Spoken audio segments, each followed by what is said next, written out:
Moodys cuts U.S. credit rating from AAA to Aa1. What does it signal? Moodys Ratings has downgraded the U.S. government's credit rating from the highest AAA to Aa1, citing growing fiscal challenges and political gridlock. The agency pointed to successive administrations' inability to control rising deficits and debt, despite the U.S. retaining what it called exceptional credit strengths such as the size, resilience, and dynamism of its economy and the role of the U.S. dollar as global reserve currency. Moodys is the last of the three major credit rating agencies to downgrade U.S. federal debt.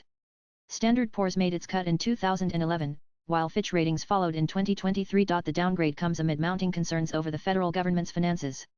Moodys projects that federal deficits will widen from 6.4% of GDP in 2024 to nearly 9% by 2035.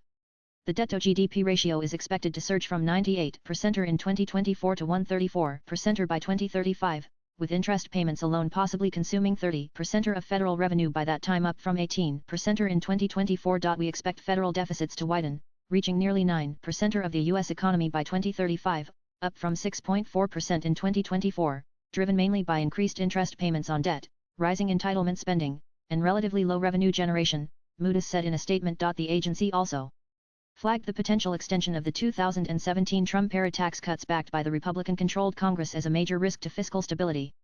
Moodys warned that such an extension would add $4 trillion over the next decade to the federal primary deficit, which does not include interest payments. Partisan gridlock has hampered efforts to address the fiscal imbalance. Republicans oppose tax increases, while Democrats are unwilling to slash spending. Just on Friday, House Republicans failed to push a package of tax breaks and spending cuts through the Budget Committee, as some hard-right members demanded deeper cuts to Medicaid and President Biden's green energy tax incentives. All Democrats opposed the bill. Despite the downgrade, Moodys maintained a stable outlook for the U.S., citing its enduring economic strengths. Moreover, the resilience of the U.S. sovereign rating to shocks is supported by strong monetary and macroeconomic policy institutions, the agency stated. Although policy has been less predictable in recent months, relative to what has typically been the case in the U.S. and other highly rated sovereigns, we expect that monetary and macroeconomic policy effectiveness will remain very strong, preserving macroeconomic and financial stability through business cycles. With a GDP per capita of $85,812 in 2024 and the dollar's continued dominance as the world's reserve currency, the U.S. still holds substantial financial firepower. However, the Aa1 rating reflects a clear signal of concern over the long-term fiscal path and policy unpredictability. What does it mean? The downgrade from AAA to Aa1 is a signal that Moodys sees increased long-term risks in the U.S. government's ability to manage its finances.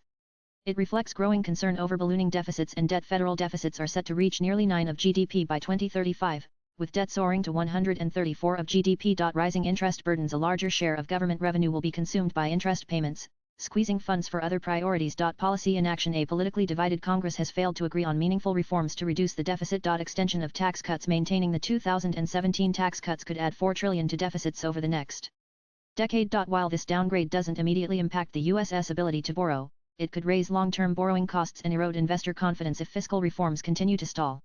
It also marks a reputational blow for the world's largest economy at a time of rising global economic uncertainty, according to an economist, who did not want to be named. White House dismisses Moodys downgrade. The White House on Friday dismissed the decision by Moodys Ratings to lower the U.S. credit rating, calling it a political decision. Stephen Chung, a spokesman for President Donald Trump, in a post on X singled out Mark Zandi, an economist for Moodys Analytics, accusing him of being a long-time critic of the administration's policies. Swipe left for next video. Mark Zandi, the economist for Moodys, is an Obama advisor and Clinton donor who has been a never-Trumper since 2016.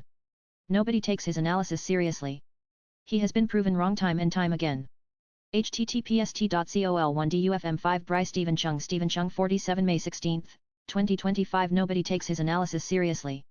He has been proven wrong time and time again, Chung said. Moodys Ratings is a separate group from Moodys Analytics. Latest blogs